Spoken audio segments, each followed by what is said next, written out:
بسم الله الرحمن الرحيم إن الحمد لله نحمده ونستعينه ونستغفره ونعوذ بالله من شرور أنفسنا ومن سيئات أعمالنا من يهده الله فلا مضل له ومن يضلل فلا هادي له وأشهد أن لا إله إلا الله وحده لا شريك له وأشهد أن محمدا عبده ورسوله وبعد. Në emrin e Allahut mëshiruesit, mëshirbërësit, falënderimet e takojnë vetëm Allahut Azza wa Jall, atë falenderojmë dhe prej tij ndihmë dhe falë kërkojmë. Kë udhëzon Allahu Azza wa Jall, nuk ka kush e humb atë, dhe kush zgjedh për veten e tij humbje, nuk ka kush e udhëzon atë përveç se Allahut Azza wa Jall. Dëshmojmë dhe deklarojmë se nuk ka të adhuruar tjetër më drejt përveç Allahut Azza wa Jall, dhe se Muhamedi është rob i dërguar i tij sallallahu alaihi wasallam. Në mësimin e kaluar, në ndihmën e Allahut Azza wa Jall, morëm këto tema të cilët po i rikujtoj dhe shpresoj që të kenë qenë qarta për cilin do për jush.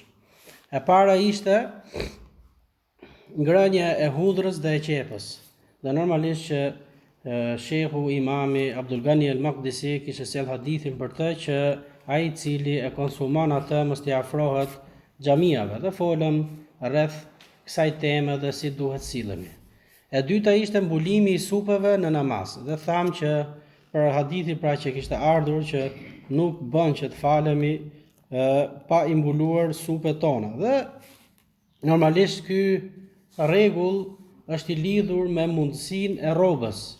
Nëse njeriu pra e ka të mundur që ta ketë rrobën dhe nuk e mbulon supet vet, pra me dëshirë dhe e len pa i mbuluar ato, atëherë pra ky njeri ka humbur nga vlera e namazit, jo se namazi i tij pra është i papranuar.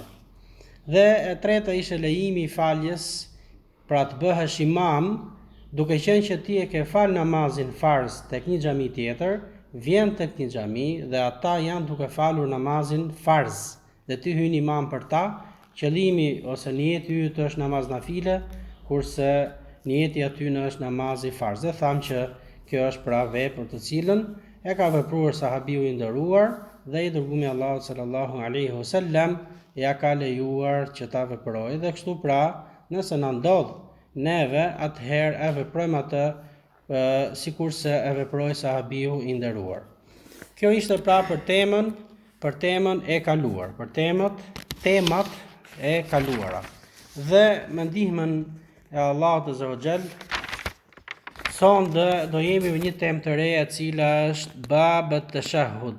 Pra tema e tashahhudit, forma e tashahhudit. Pra si e ka vepruar i dërguari i Allahut sallallahu alaihi wasallam, dhe nëpërmjet hadithit me cilin ka përmbledhur Imam Abdul Ghani al-Maqdisi, do të njihemi dhe ne pra me këtë temë, shpresë të Allahut Azza wa Jall. Hadithi me numër 116. عن عبد الله ابن مسعود رضي الله عنه قال: علمني رسول الله صلى الله عليه وسلم التشهد كفي بين كفيه كما يعلمني السورة من القرآن.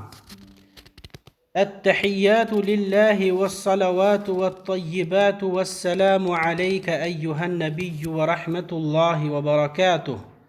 السلام علينا وعلى عباد الله الصالحين. أشهد أن لا إله إلا الله وأشهد أن محمدا عبده ورسوله. Pra kjo është një formë e tahiyatit, pra që quhet tashahhud, i pari ose i dyti që e veprojmë në namazin tonë. Dhe kjo është transmetimi që ka nga Abdullah ibn Mas'udi, dhe një transmetim tjetër ose një zinxhir tjetër që vjen nga Abdullah ibn Mas'ud alayhi salam, na përcillet deri dhe thot: idha qa'ada ahadukum lis-salati falyaqul at-tahiyatu lillahi was-salawatu wat-tayyibatu, dhe deri në fund pra formës të cilën sa e lexuam më lart. Dhe forma e tretë që na përcillet në një transmetim tjetër është: فإنكم إذا فعلتم ذلك فقد سلمتم على كل عبد صالح في السماء والأرض وفيه فليتخير من المسألة ما شاء. رواه البخاري ومسلم. Pra, për lidhje me këtë temë, hadithin që ka përcjell sahabiu I nderuar Abdullah ibn Mas'ud radhiyallahu anhu, thot Sheikhul Islam Ibn Taymija, thot Ibn Qayyim al-Jauziyja se ky hadith dhe ky transmetim është forma më e saktë dhe forma më e përmbledhur, dhe kjo është forma me të cilën pra ka përzgjedhur I dërgumi Allahu sallallahu alaihi wasallam në namazin e tij, dhe gjithashtu sahabët radhiyallahu anhum në namazet e tyre. Dhe ka ardhur në transmetime të tjera nga sahabë të ndryshëm forma me pak pra ndryshim me fjalë të tjera, por se kjo është forma me të cilën pra e ka përzgjedhur I dërgumi Allahut dhe këtë ka vepruar, dhe kjo është forma më e saktë. Dhe thot Abdullah ibn Mas'udi, thot më mësoi mua I dërguari Allahut sallallahu alaihi wasallam tashahudin duke më marrë për dorë dhe duke I vendosur dy duart e tij tek dora ime. Kama yuallimuni, sikurse më mësonte mua thot një sure për Kur'anit. Pra kjo dua. Tashahudi është dua. Ulemat kanë thënë që gjykimi I saj është detyrë, është sunet. I tashahudi I parë a ka dallim me tashahudin e dytë, sikurse e kemi marrë këtë temë pra në mësimet e kaluara, por se eri përsërisim të themi që tashahudi I parë gjykimi I saj është detyrë, kurse tashahudi I dytë pra është, siç e ka thënë Sheikhul Islam Ibn Taymija dhe ulemat e sotshëm, që është pra I domosdoshëm, shtyll. Nëse ne harrojmë atë, duhet që çfarë ta risjellim atë rekat. Kurse nëse harrojmë tashahudin e parë, atëherë e bëjmë atë me ose e rikuperojmë atë me sehwi sejdë. Ajo që bie në sy në këtë është pra përshkrimi që ka bërë Abdullah ibn Mas'ud radhiyallahu anhu, dhe thot më mësoi mua, më mori dy duart e mia, pra tregon për kujdesjen që kishte I dërgumi Allahut sallallahu alaihi wasallam, ose formën më të cilën përzidhte I dërgumi Allahu sallallahu alaihi wasallam, si t'ja përcillte diturinë sahabëve. Dhe këtu nuk është se përzidhte një sahab nga një sahab tjetër. Pra me demek I mbante ato me hadër, por se forma e mësimit për sahabët ishte e njëjtë. Pra me një formë sa më dashur dhe me një përkujdesje që ata ta merrnin atë dituri ashtu sikurse duhet. Dhe u silte me ta për në këtë formë, pra me këtë formë afrimiteti, duke I kap dy duart e Abdullah ibn Mas'udit dhe duke e bërë gati atë shpirtërisht, moralisht, se diçka që do të them më pas do të ketë rëndësinë e asaj gjës që ti duhet që të jesh I vëmendshëm që ta mësosh atë sikurse mëson surën prej Kur'anit. Siç e ka thënë dhe Abdullah ibn Mas'udi, që thotë më mësoi sikurse po më mësonte mua një sure prej Kur'anit. Dhe forma e saj është pra ajo që të cilën ju alhamdulillah e dini të gjithë, që at-tahiyatu lillahi was-salawatu wat-tayyibatu, assalamu alayka ayyuhan nabiyyu rahmatullahi wa barakatuh, assalamu alayna wa ala ibadillahi as-salihin, ashhadu an la ilaha illa Allah wa ashhadu anna Muhammadan abduhu wa rasuluhu. Një transmetim tjetër ka thënë, kur ndonjëri për ju të ulët në momentin pra që është mbasi ngrihemi nga rakati, nga sejdja e rakatit dytë, atëherë le të thot at-tahiyatu lillahi dhe deri në fund të saj. Në transmetim tjetër, fa innakum idha fa'altum dhalika, nëse ju e veproni këtë, ka thënë I dërgumi Allahu sallallahu alaihi wasallam, ta dini se jeni lutur për çdo person të mirë, qoftë ai në tokë, qoftë ai në qiell. Pra, vlera e kësaj duaje është e tillë, pra sepse kjo përfshin të gjitha format e duas, të gjitha format e thirrjes për ndihmë tek Allahu azza wa jall dhe për ruajtje të sahabëve, të njerëzve, të dietarëve, të çdo kujt pra. Çdo kush që është në tokë dhe në qiell, qofshin ato me lajke, qofshin ato njerëz, nëpërmjet kësaj duaje ti pra je lutur Allahut azza wa jall që ata t'i ruaj nga zjarri I xhehenemit dhe t'i bëj ata prej banorëve xhenetit. Pra kjo dua ka një vlerë të shtuar, është një vlerë madhështore. Pra, duke e përshkruar i dërguari Allahut sallallahu alaihi wasallam hollësisht se si ky sahabiu hollësisht se si u angazhua i dërguari Allahut sallallahu alaihi wasallam me seriozitet, duke i vendosur dorën e tij mbi dorën e Abdullah ibn Mas'udit radhiyallahu anhu dhe duke ja përsëritur këtë dua disa herë derisa ai ta mësonte atë ashtu sikurse duhej. Pra i dha një rëndësi sikur të ishte një sure prej surës së Kur'anit. Dhe thohet në një transmetim tjetër, "Falyatakhayyar min al-mas'alati ma sha." Pra, mbasi ti thot lexon këtë dua, at-tahiyatu lillahi wa salawatu deri në fund, atëherë zgjidh prej duave pas saj çfarë duash. Duat pastaj kanë ardhur për zgjedhje me shpresë Allahu azza wa jall do t'i cekim ato. Por sa nuk do të thotë që ato janë të pa kontestueshme. Pra ato dua dhe nuk veprohet as si dua tjetër. Por se në lidhje me këtë, at-tahiyatu kjo është forma me cilën pra është përzgjedhur dhe kjo veprohet. Këtë hadith pra e ka transmetuar Imam Buhari dhe Imam Muslim.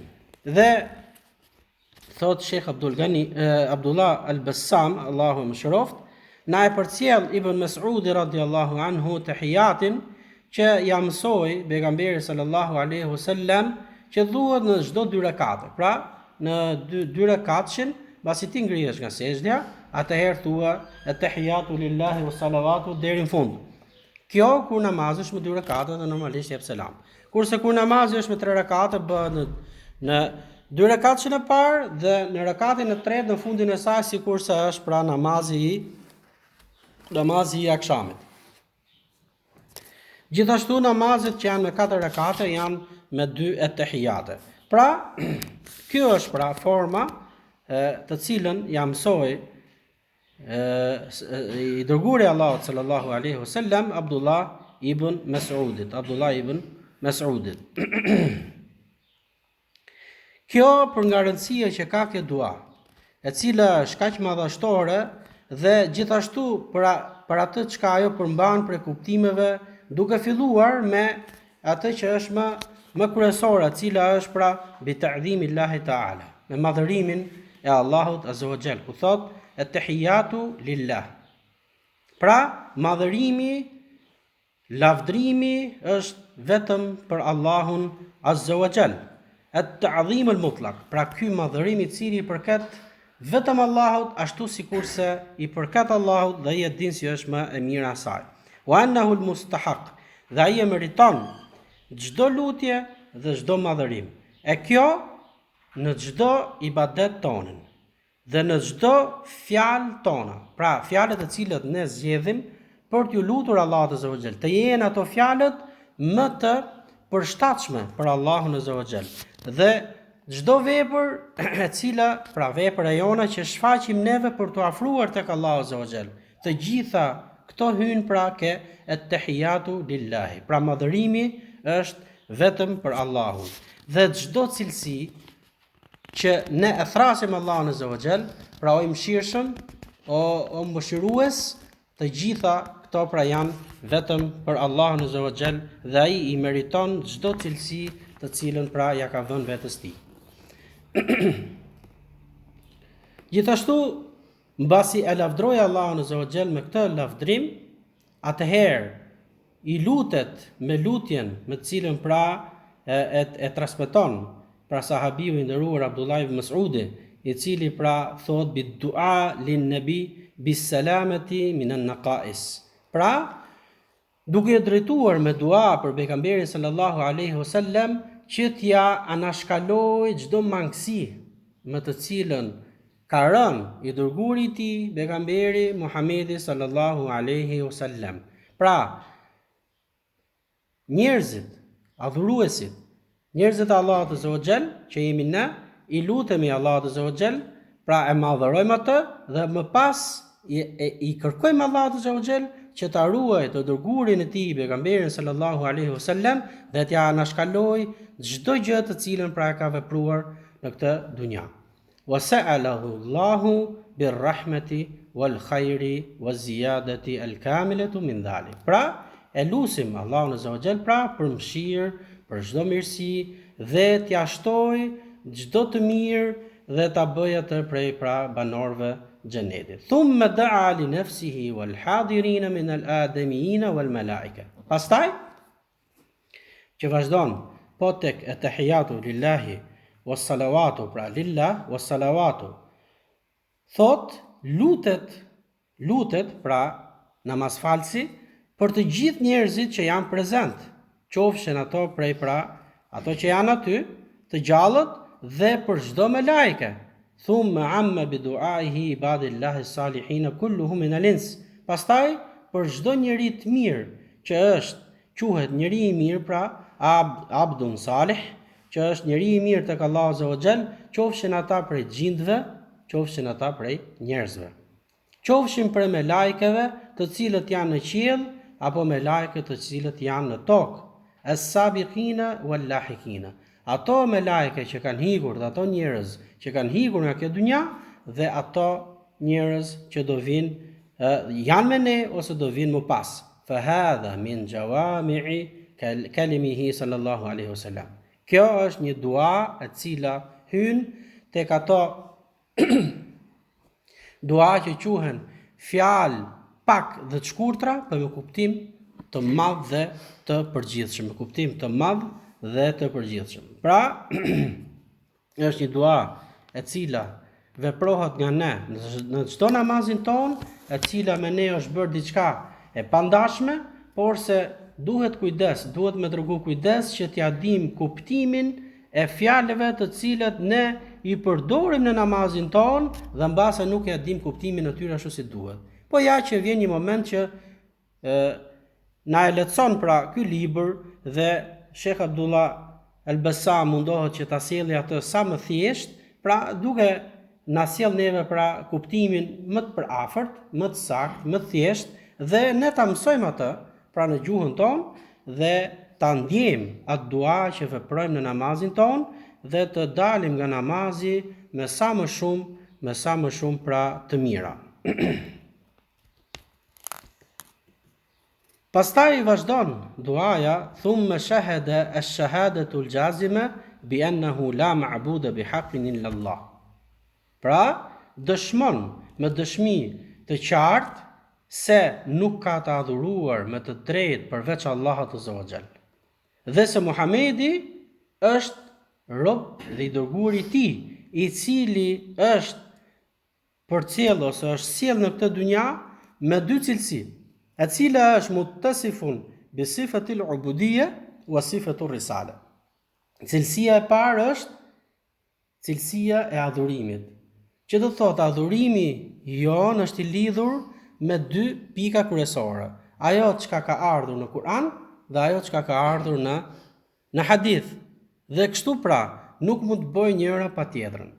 Dhe njeriu nganjëherë gjen argumentin vetëm në Kur'an, po nganjëherë gjen argumentin të sqaruar atë që është shkruar në Kur'an dhe në hadith. Ose vjen vetëm në hadith dhe në Kur'an është mujmele e përgjithshme. Prandaj, cilësia e parë me të cilën është përshkruar e dërguari i Allahut sallallahu alaihi wasallam është pra e adhurimit që ne krijesat e Allahut azza wa jall nëpërmjet asaj çka ju është zbritur Muhamedit sallallahu alaihi wasallam, i cili është wahi nga Allahu, shpallje nga Allahu, mësojmë mënyrën e adhurimit. Kjo para pra është cilësia e adhurimit. Dhe cilësia e dytë është sifatur risale, cilësia e librit me cilin pra e zbriti Allahu azza wa jall, i cili është Kur'ani. Në të pra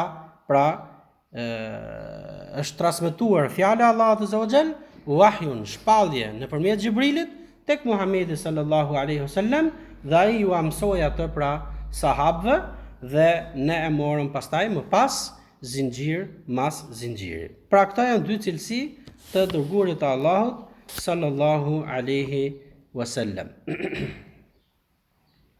Thot për tashahudin, normalisht që kanë ardhur forma të ndryshme, por se kjo është forma më e mirë dhe më përmbledhse. Pra tashahudi Ibn Mes'udit është i quajtur nga dietarët të cilës siç është Sheikhul Islam Ibn Taymija, Imam Ahmedi, Abu Hanife, Tirmidhiu dhe shumë ulema të tjerë, Bezari, dhe ka thënë që ky është tashahudi i përzgjedhur sepse ky i përfshin të gjitha format e duas në aspektin më të thjesht dhe më përmbledhës.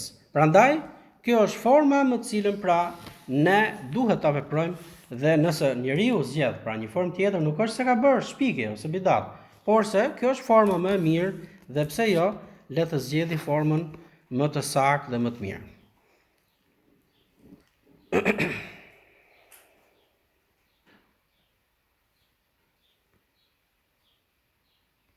Një dobi të cilën e ka përcjellur Sheikh Abdullah al-Bassam apo në halal është se ka thënë Imam Subki, inna fi salati haqqan lil ibad ma haqqillah.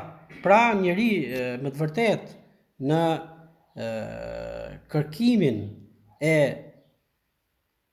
faljes ke një detyrim ndaj njerëzve dhe kjo është e lidhur thot me detyrimin që ke ndaj Allahut Azza wa Jall. Dhe kush e lën këtë, ta di se ka lënë detyrimin ndaj Allahut. Pra ne duhet që të lutemi për besimtarët me shkoqur. Dhe nëse ne veprojmë këtë, duke lutur për njerëzit që kemi përreth, për njerëzit që janë me ne, për njerëzit që kanë shkuar dhe për njerëzit që do vinë, ti ke heq dhe ke kryer një detyrim që ke ndaj Allahut Azza wa Jall. Dhe janë të ndërlidhura bashkë. At-tahiyatu lillahi wa salawatu wa tayyibatu wa salamu alayka ayuha nabi wa rahmatullahi wa barakatuh. Pra janë të lidhura bashkë.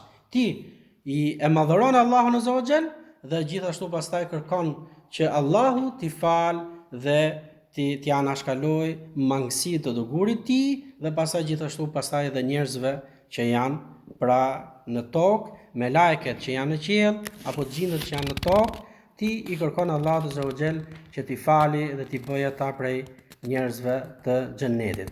Pra kjo është një dua e përgjithshme që Allahu Azza wa Jall t'ja anashkaloj thot ma madha wa ma yaji ila yawmil qiyamah. T'ja kaloj njerëzve, t'ja anashkaloj njerëzve gjunahet, mangësitë, çka i veprojnë ata pra gjatë gjithë kohës që ata janë në këtë dynja, pa kaluar ata pra në atë dynja e cila pra është e amshushme dhe e pakthyeshme mbrapsh, pa negociat për të kthyer mbrapsh për të vepruar përsëri ato gjërat të cilat pra e kënaqin Allahun dhe e ndjekim me ato adhurime të dërgurin e tij sallallahu alaihi wasallam. E kjo është pra në argument është assalamu alejna wa ala ibadi salihin. Pra ne i kërkojmë Allahu Azza wa Jall që t'i ruajë të gjithë krijesat e tij që janë të dashur tek Allahu Azza wa Jall. Dhe për këtë hadith pra kaq ka përcjellur Sheikh Abdullah al-Bassam dhe unë shpresoj që të kam qenë i qartë tek ju dhe ta kuptoni atë çka ka shkruar Sheikh Abdullah al-Bassam. Hadithi vijues vjen me një temë ndryshe e cila është kayfiyatu salati ala nabi, pra dy salavatet. Dhe ne jemi duke shpjeguar formën e namazit. Dhe si që ishen ato që lexuam në mësimin e kaluar 3 tema të ndryshme, tema që sapo e them pra kush ishte teshahudi. Dhe tani jemi tek salavatet, të cilët janë mbas teshahudit. Dhe thonte që mbas kësaj duaje e cila është teshahudi, ti lutu me çfarë duash tek Allahu Azza wa Jall. Por se ne fen nga e marrim nga i dërgumi Allahut sallallahu alaihi wasallam dhe nga Kurani. Dhe i dërgumi Zotit sallallahu alaihi wasallam na ka përcjellur që atë çka e ka vepruar ai ishte 2 salavatet. Prandaj edhe për këtë hadithi me cilin ka përzgjedhur Sheikh Abdul Ghani al-Maqdisi është me numër 117.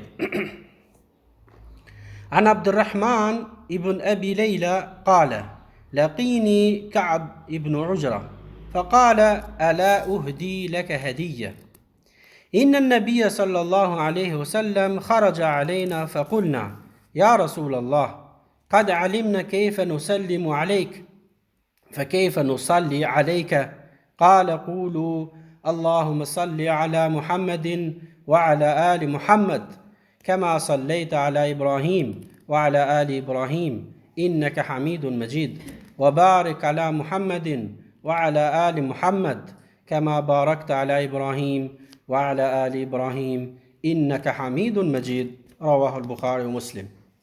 Se kushdo mund të pyesi që këto dua të cilët i kemi përzgjedhur në namazin ton, pra siç është tahiyati apo siç është salavatet, me çfarë argumenti veprone? Dhe ja ku është pra hadithi transmetohet tek Imam Buhari dhe tek Imam Muslim, i cili thot sahabiu i nderuar Abdurrahman ibn Abi Leila thot takova Ka'b ibn Ujra dhe i thash ala uhdi laka hadiya, o Ka'b, a do të jap një dhuratë e cila është një dhuratë e çmueshme, të cilën e ka marrë atë prej pejgamberit sallallahu alaihi wasallam. Thot Sheikh Abdullah Al-Bassam thot, shiko se si ishin të kujdesur sahabët midis njëri tjetrit. Përpiqeshin që si ata ta përcjellshin diturinë në një formë sa më të bukur dhe të ishte kjo formë me cilën tjetri ta merrte dhe ta konsideronte atë si dhuratë, dhe jo ta konsideronte atë si përçmim, dhe jo ta konsideronte fjalën tate si urdhër, jo ta konsideronte fjalën tate se kur ti do ta përçmosh atë. Pra ti thuash, ti e ke gabim, merre kështu. Jo. Por si u drejtua me një formë të ëmbël dhe të butë. A do të jap një dhuratë, të cilën ma ka dhënë mua i dërguari i Allahut sallallahu alaihi wasallam, dhe i drejtohet Ka'bi, po. Ma jep. Dhe i thot se pejgamberi sallallahu alaihi wasallam një ditë doli dhe ne i tham, o i dërguari i Allahut, neve na mësove se si të bim pra të kërkojmë tek Allahu azza wa jall pra ndihmën që të fali ty, pra ke tahiyatu lillahi wa salavatu deri fund. Fe kejfë nusalli alejk, si të lutemi ne për ty dhe për familjen tënde. Dhe i thoni, dhe këtu po ta kuptojmë, mos valli dërguari i Allahut sallallahu alaihi wasallam nuk ka thjeshtësi tek vetja e tij, që përgjigjet thoni kështu për mua? Jo, nuk është kjo. Po forma kush është? Që ne dhe i dërguari i Allahut sallallahu alaihi wasallam është kujdesur që të përcjelli gjithçka dhe në jetën e tij, sepse kjo do ngelet për ata dhe për të gjithë njerëzit që do vinë më pas. Nëse s'do t'ju përgjigjte, s'do të kishte ardhur kjo fjalë. Prandaj i thoni këtë formë. Allahumma salli ala Muhammad wa ala ali Muhammad. Pra, o Allah, ne të kërkojmë ty që të ruash Muhamedin dhe familjen e tij, ashtu sikur se ruajti Ibrahimin dhe familjen e tij.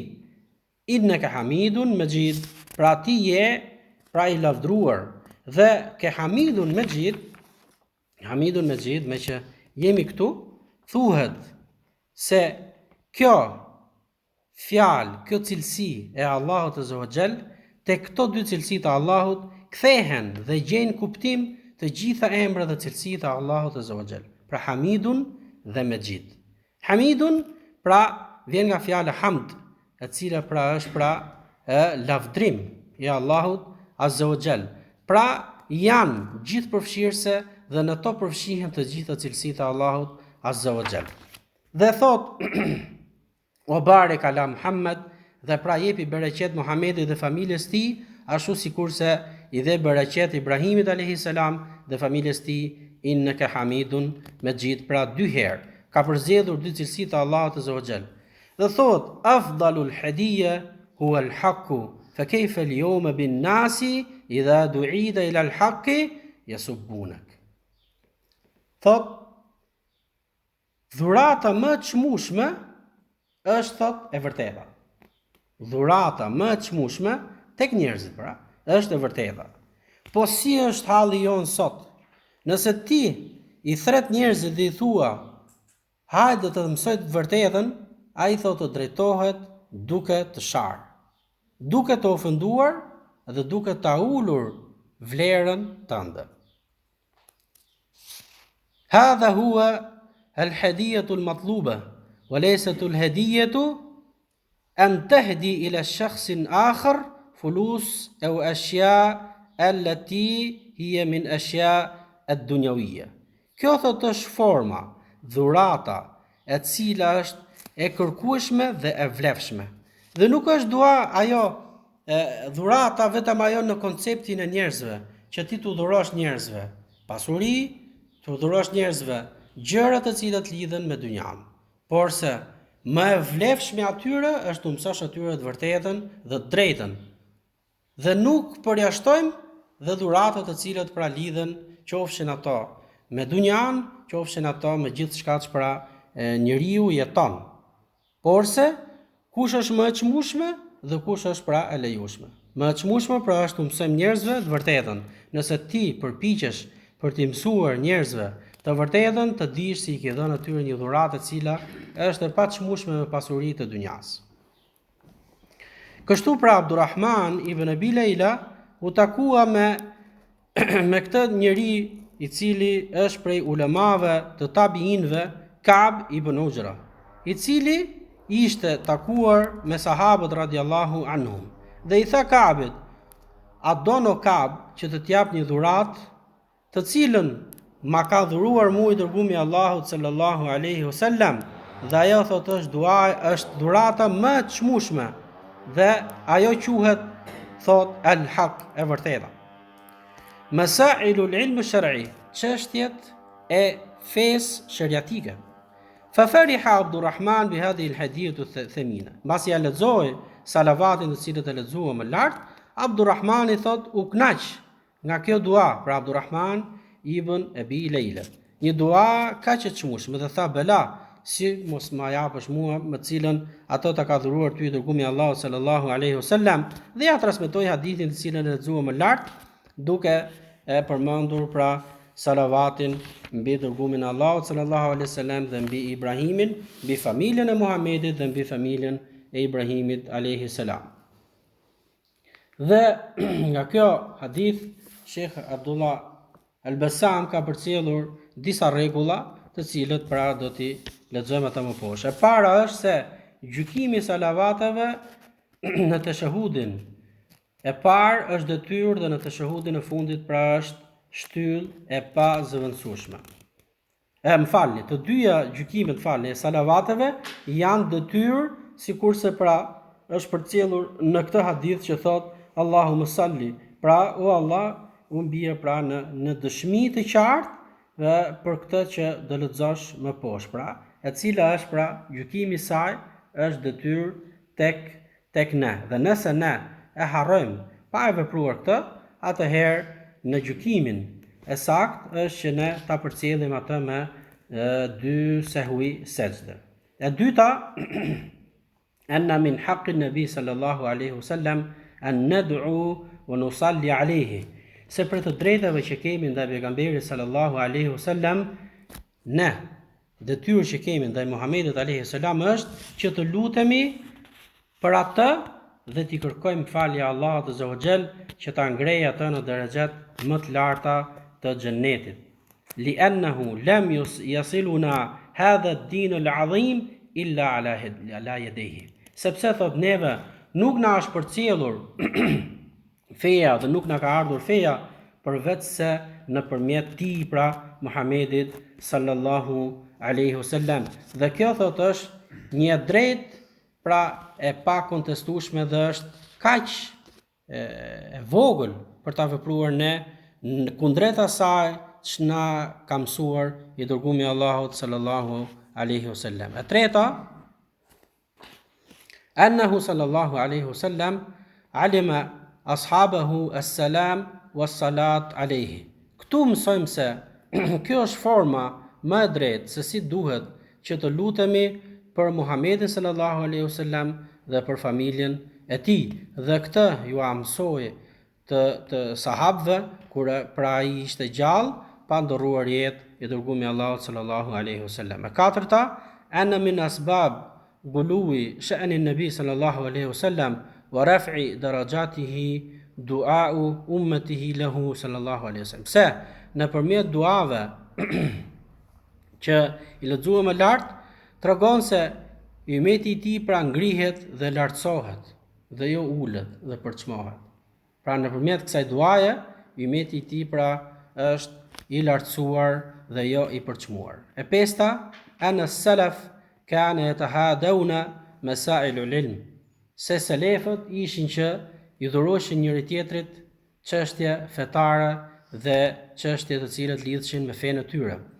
Wa yaj'alunaha tuhafan qiyma, dhe i konsideroshin ata pra gjëra të çmueshme.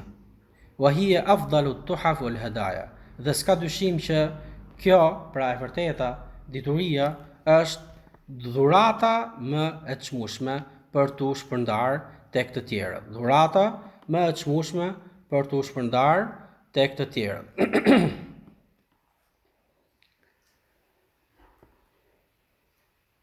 Gjithashtu ka përcjellur Sheikh Abdullah al-Bassam është se thot min al-muttafaq alayhi anna an-nabiy sallallahu alaihi wasallam huwa afdalul khalq. Thot është e pakontestueshme se njeriu më i përzgjedhur tek Allahu azza wa xal dhe më i miri i krijesë tek Allahu azza wa xal është Muhamedi sallallahu alaihi wasallam, sepse qartazi pra është vula e pejgamberëve, Kurani me të cilin pra ja zbriti Allahu azza wa xal është vula e Kuranëve dhe kjo vërteton pra se ai është njeriu më i përzgjedhur tek Allahu azza wa xal.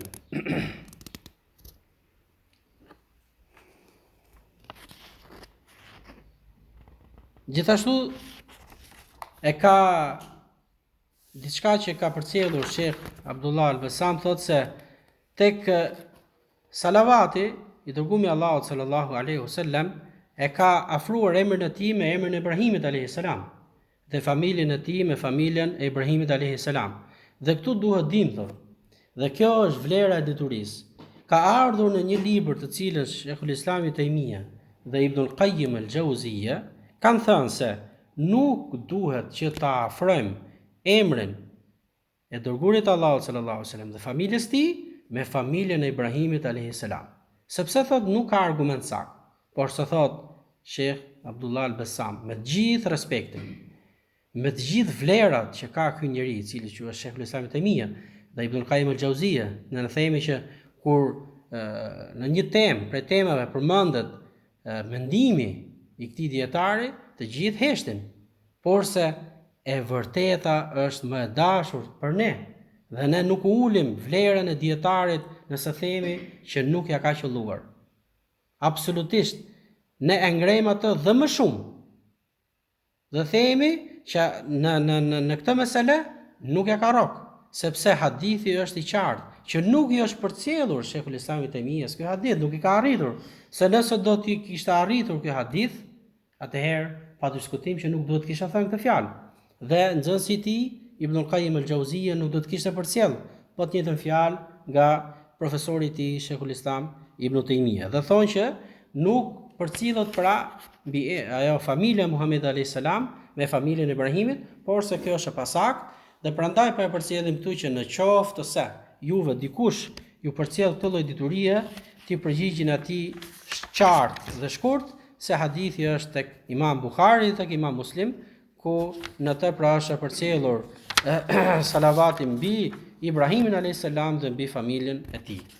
Kaq për këto dy hadithe dhe unë shpresoj që temat kanë qenë qarta dhe lutim Allahun azza wa xal që na bëj për njerëzve të cilët kur e ngjën fjalën e vërtetë veprojnë atë dhe kur e ngjën fjalën e cilës është e pavërtetë largohen prej saj dhe na dhon Allahu sukses në çdo të mirë. Amin. Subhanakallahumma bihamdika ashhadu an la ilaha illa ant astaghfiruka wa atubu ilaik. Allahu ja shpërblet të mira.